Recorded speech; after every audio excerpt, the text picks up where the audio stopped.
Teman-teman, ini dia obat batuk tradisional. Bikin yuk. Cuman 3 bahan aja dan bikinnya simple. Aku pakai gula aren, asem, sama setengah sendok teh garam. Gulanya aku potong-potong kayak gini.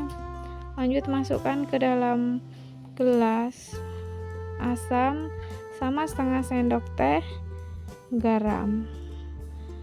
Seduh dengan air yang mendidih ya teman-teman.